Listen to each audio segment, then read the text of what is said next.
This is the evening news for Wednesday, August 17, 2016. I'm Edward Lane. Thanks for joining us.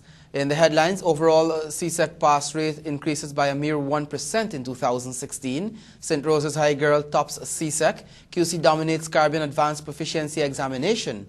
Sokol leaks worries the central bank. And now for the news in detail. The overall pass rate in the general and technical proficiencies for the grades 1 to 3 at this year's Caribbean Secondary Education Certificate CSEC examination saw an increase when compared to last year's figures. Bisham Mohammed has the details in this report.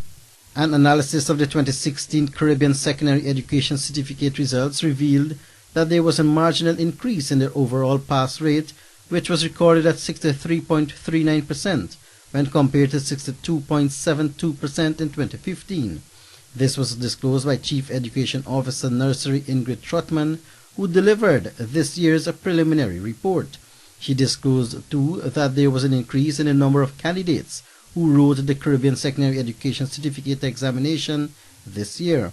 It must be noted that the private candidates amounted to approximately 35% of the total entries. Candidate entries: public 8,269, private 4,540, giving us a total of 12,809. Subject entries 73,303. Gender analysis of candidate entries: males 4,677, females 8,132, giving us a total of 12,809. The CEO Nursery also noted that a total of 35 subjects were written by Guyanese candidates.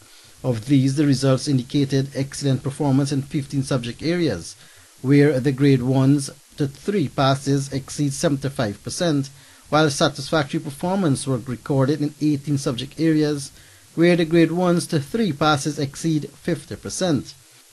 Trotman further announced the pass rates in the individual subject areas. The grade 1 to 3 passes in English A showed significant improvement from last year's performance, where a pass rate of 49.36% was moved to 59.3% in 2016. The performance in mathematics has declined in 2016 with a pass rate of 38.37%. The pass rate in 2015 was 45.07%. Most of the other subject areas recorded satisfactory or improved performance. Bisham Mohammed, Evening News. However, hard work, dedication and sacrifices were endured by the students who copped the country's top spots at this year's CSEC examination. Here are more in this report. Of the 12,000 plus candidates who wrote the CSEC examination this year, some 157 students secured grade 1 passes in 8 or more subjects. However, only 46 candidates obtained 11 or more grade 1s. Copping the top spot is St. Rose's High student, 16-year-old Fatima Karim, who wrote 20 subjects, securing 19 grade 1s and 1 grade 2.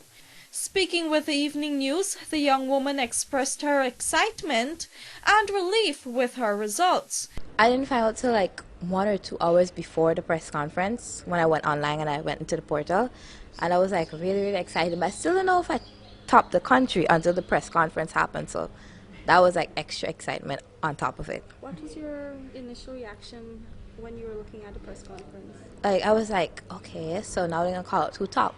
And then when they were like St. Rose's High, I was like, what? And then when they called out my name, like the house went wild, everybody was screaming and everything. Me, the SBAs were harder in the exams because of how much SBAs I had to do. Sometimes it was clashing, I had to spend nights, late nights up doing one SBA when I had to do something the next day. That was the hardest part. To me, the exams was easier than I expected it to be. The next move for the young woman will be to further her studies at the Cape level, after which she is hoping to attend the University of Texas at Austin in the U.S., where she plans to pursue petroleum engineering, following in the footsteps of her uncles and grandfather. Meanwhile, Keshav Tiwari of Queen's College copped the second spot with 19 grade 1s. The young man said that despite some doubt, he knew he would have done well and is pleased with his performance. The preparations were hard. Nights, I went through nights, many nights, going to bed at 4 o'clock in the night, waking up at 6. It was hard work, but in the end it paid off. Okay, so what's next for you? Next is I would like to attend Nations. I'd study, after there I'd go study engineering, but I would like to do it from an entrepreneurial perspective, as in after that I'll do an MBA. And then, yeah, that's my career goal for now, but maybe later on in life, after I achieve what I want to achieve, I'll go into more philanthropist kind of thing. Another QC student, Adila Ali, came in third with 18 1s, 2 2s and 1 grade 3, while her fellow schoolmate, Sarya Singh, copped the fifth position with 18 grade 1s. On the other hand, the outlining regions have forced their way into this year's top lineup, with the Saraswati Vidya Niketan in Region 3 copping 3 spots in the top 10.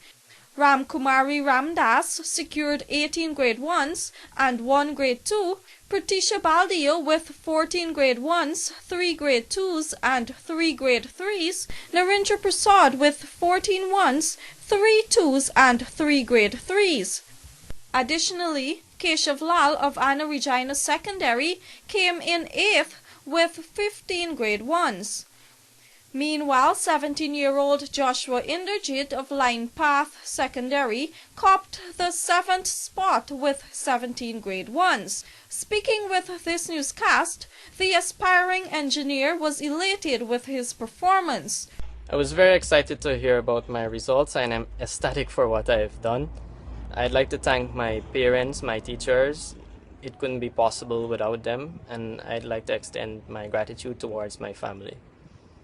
I would like to further continue my studies through a college, and I'd love to be an engineer or a physicist. Reporting for the Evening News, Fanu Manik-chan. On the other hand, you will hear that Queen's College dominated the top spots for this year's Caribbean Advanced Proficiency Examination. The overall pass rate in 2016 was 86.74%, which is a marginal decrease from the 87.54% recorded last year.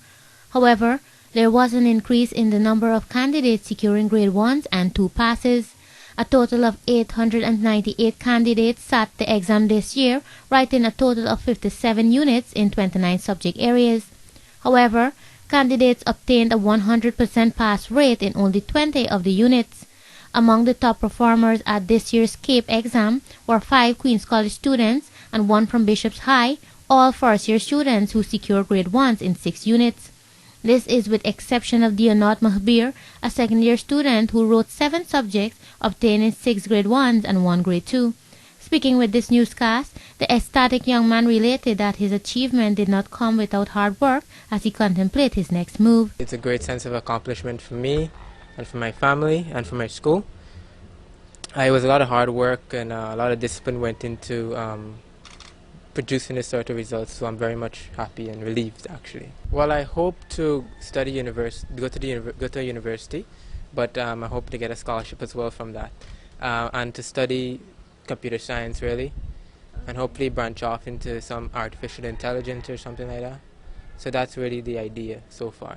This newscast also spoke with first-year topper Ashley Anthony, who will go on to write CAPE Unit 2 OM 2017. When I got my results, I was a bit surprised because I did find some of my exams to be challenging. Most of them I found manageable, but maybe it was because I was prepared. But I'm still excited and really happy. And did you feel pressured in any way? I wouldn't say that I was extremely pressured, but I felt the need because I had done well at CSEC to do well at CAPE as well, and I didn't want to disappoint myself. So in that sense, yes. So what's next for you? I'm planning to do CAPE Unit 2 at Queen's College and then further my studies at university. Reporting for the Evening News, Kizzy Coleman. The Bank of Guyana is extremely concerned over revelations this past weekend that confidential banking information had been leaked to the press and was widely published. This was disclosed by Bank of Guyana Governor Dr. Gobind Ganga during an exclusive interview with the Evening News on Tuesday. Over the weekend, sections of the media had published the bank account numbers of embattled the Permanent Secretary of the Ministry of Presidency, Omar Sharif, along with a summary of his balances and withdrawals. The published information also pointed to several asset holdings for Sharif, including shares in a number of local organizations, including shares owned in 2 local banks and Banks DIH Limited. Ganga expressed concerns, highlighting that though the Bankers Association is likely to make a formal pronouncement on the matter shortly, divulged information can only serve to bring the entire banking sector into disrepute. The Bank of Guyana governor reiterated earlier concerns articulated by sections of the banking community with respect to sharing of its information with state agencies, such as Special Organized Crime Unit. According to the Bank of Guyana governor, the leakage of such confidential information can only serve to undermine the public trust in the local banking sector. Ganga pointed to the recent pullout from Guyana by correspondent Bank of America, recalling that among the reasons for the institution pulling out was a result of its de-risking measures. Ramona Luti reporting for the Evening News. You're watching the Evening News. More still ahead after this break. Stay with us.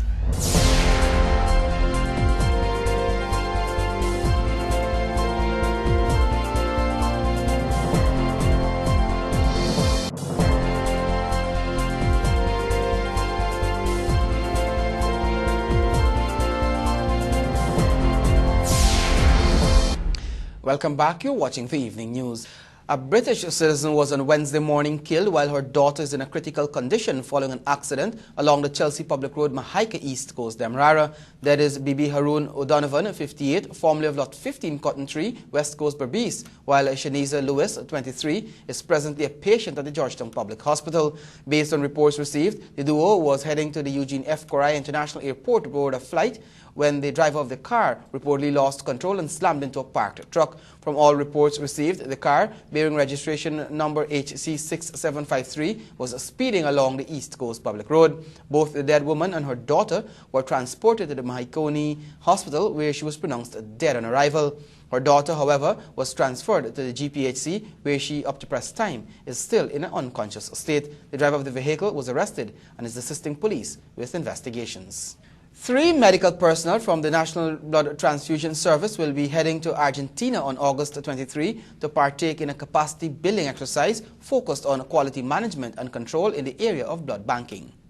The training for the blood bank staff forms part of the second stage of a 3-year agreement between the governments of Guyana and Argentina, and which falls within the framework of the South-South Cooperation Agreement between the 2 South American nations. Acting Director of the National Blood Transfusion Center, Dr. Pedro Lewis, along with Quality Manager Davina Singh and donor organizer Tonza Bamfield, will be heading to Argentina on August 23.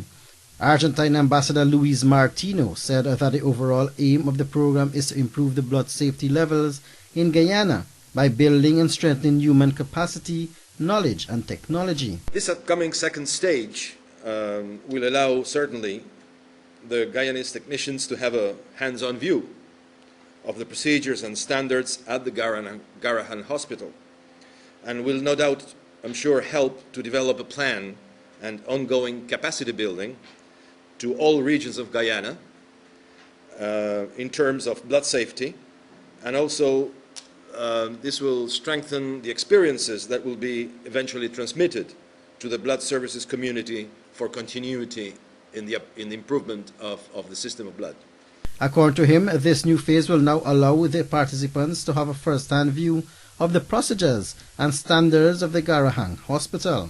This will, in his view, help in the development of a plan for the ongoing capacity building in the regions with a blood banking presence. The third phase will entail a visit by the Argentine team to Guyana in December this year, followed by a continuation of training for the 3 NBTS medical personnel in 2017. Ambassador Martino said that if all goes well with the 3-year program, they are ready and willing to broaden the scope of the South-South cooperation in health beyond blood transfusion to other areas such as medicine. Bisham Mohammed, Evening News.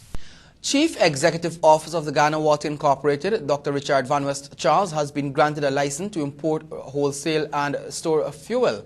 More from Alexis Rodney. The GWI head was granted the fuel license by the Guyana Energy Agency in November last year and is valid until 2025. The license has been issued in the name of Atlantic Fuel Inc.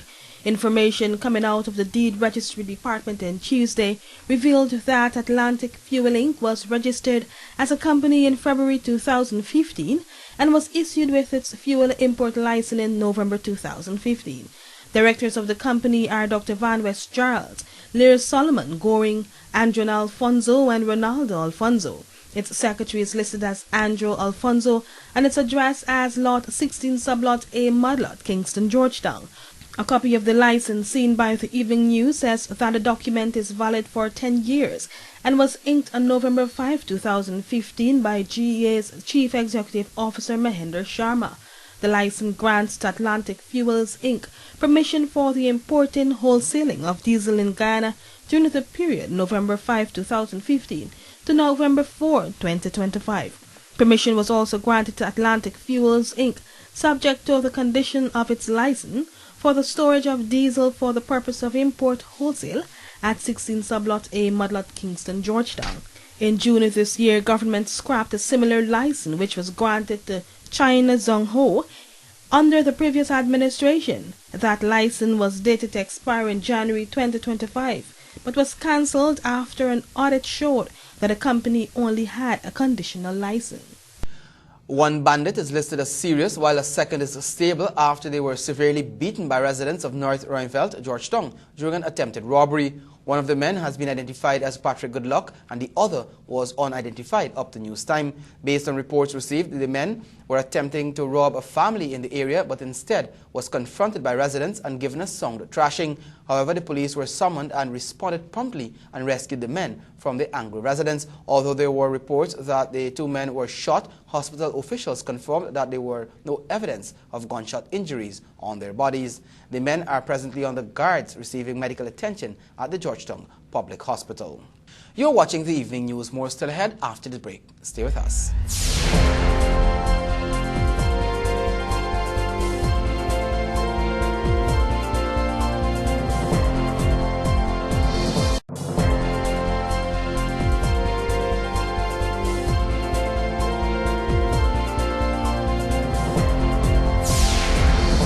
Welcome back. You're watching the Evening News.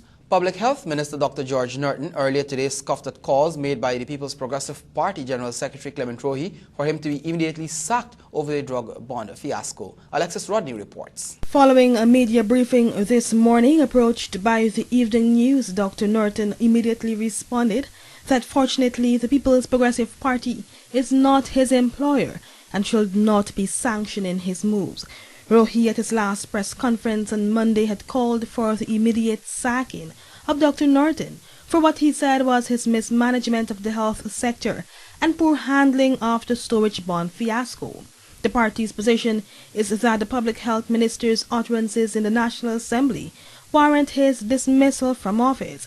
Rohi had argued that the issuance of an apology by Dr. Norton, review of the 3-year contract for the lease of the Sussex Street bond, and the re-examination of the monthly charge of $12.5 million are not enough to amend Dr. Norton's utterances. He had stressed, too, that the health minister should be sent packing because had the tables been turned, there would have been a public outcry. He said Dr. Norton made a mockery of the opposition when he was questioned about the bond, its location, rental and certification, and the parliamentary opposition is demanding that the health minister be placed before the Privileges Committee. However, through Minister Raphael Trotman, chairman of the subcommittee established to investigate the matter, government said that it is satisfied with the explanations provided by Dr. Norton. For the Evening News, Alexis Rodney. Thanks, Alexis. Cane harvesters attached to the Blairmont Sugar Estate today donned the tools, demanding that management meet with them to discuss a payment plan to compensate for the short cane in the field. More in this report. The workers this morning blocked the entrance to the admin office, forcing staff to use an alternative gate to get to their offices, but their efforts did not yield any fruit.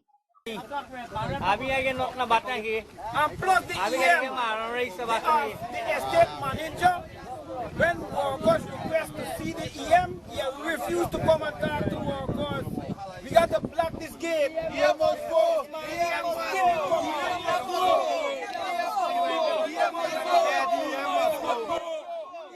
Workers' representative Shiv Yuraj Brijlal was part of a delegation of 10 which met the estate management, but according to him, the talks failed and the parties could not come to a compromise. Whenever the cane shot, we do a better assessment. We the people, because we are saying that if the cane occurs, the worker for loss of earnings, therefore the worker has to be compensated. And therefore, this since yesterday, the people have hold out. And they withdraw their labor because of their management refusal to give them the better assessment. Something they are accustomed to in the past. We were saying to them that when we had a commission of inquiry at the month, it was also discussed about the better assessment, which management at the executive level of Gaisuku come at one point in time to take it away. The workers claim that the cane which they are being asked to cut is between 3 to 4 feet in height, meaning that they will have to cut double the cane to fill a punt. They say in the past they were compensated when such situations arose. If the cane is there at the goof stands, the worker normally would have cut a 2-bed for a punt. In this instance, because of the condition of the cane exists there, they tell them they got to cut 4 beds. So you increase the task. So the people have to do 2 times the work. Normal of only 2.6 ton per day. So this is one of the things that we can't accept, and that is why the people out here today will withdraw their labor. And coming tomorrow, well, I don't know if they're going to resume duty or not. They are still disappointed in the decision by management. Who must go? Who must go? Field manager must go. Who must go? Field manager must go. The field manager must go. So we decide to stay off the job till they pay the extra money to do the work. So if they never pay it? We wouldn't go to work because the supervisor and the superintendent told the workers if they don't want to do the work, go home. They got other gangs doing the work. Try. So we ain't going to work for that because we're not working under this kind of slavery thing. We're doing Gaisuku work. Now for a look at what is happening inside the courts with Kizzy Coleman. The former director of the Guyana Power and Light Incorporated, Carvel Duncan, today appeared at the Georgetown Magistrates Courts as his defense team presented their final submissions. He appeared before Magistrate Rondali. His team contended that Duncan cannot be penalized for an offense of which he is not guilty of. However, the prosecution asked for time to prepare a rebuttal, which was granted. The matter will next return to court on August 19, 2016. Duncan, along with the former Deputy Chief Executive Officer of GPL Ashwar Dianarain, were jointly charged with fraud. His offense alleged that on March 31, 2015, he stole $984,900 property of GPL. It was also alleged that on the same day, he conspired with Ashwar Dianarain to commit simple larceny to steal a total of $984,900 from GPL. Additionally, Kenneth Prasad, 29, of Lot 25 Regent Street, Georgetown, pleaded guilty to robbery under arms when he appeared before Magistrate Fabio Azur. His offense alleged that on August 16, 2016 at Georgetown, and while being armed with a knife, he robbed Ronald of one iPhone valued $85,000. However, the defendant explained that he did not use a knife to carry out the offense. The prosecution noted that the defendant was previously imprisoned for possession of narcotics. He was sentenced to spend the next 3 months in prison. And finally, in the courts, Roscoe McIntyre, 25, of Meadowbank, Greater Georgetown, was granted bail when he also appeared before Magistrate Azur. His offense alleged that on August 12, 2016, he unlawfully and maliciously damaged one car window valued $11,000, property of Ganesh Bishwanath. He was granted $5,000 bail and will return to court on September 16, 2016. That is a wrap for this edition of Evening News Inside of the Courts. I am Kizzy Coleman. The life of 55-year-old Wade Paul of Lot 106 Middle Walk, Buxton, East Coast, Demerara was snuffed out after he slammed into a motor car while riding along the Buxton Public Road on Tuesday. According to information received, the now-dead man was riding an all-terrain vehicle bearing registration number CF8345 at a fast rate when he lost control and collided head-on with a motor car, PPP 4124, which was heading in the opposite direction. Paul was rushed to the Georgetown Public Hospital where he died while receiving medical attention. Join us after the break for your regional and international news. Stay with us.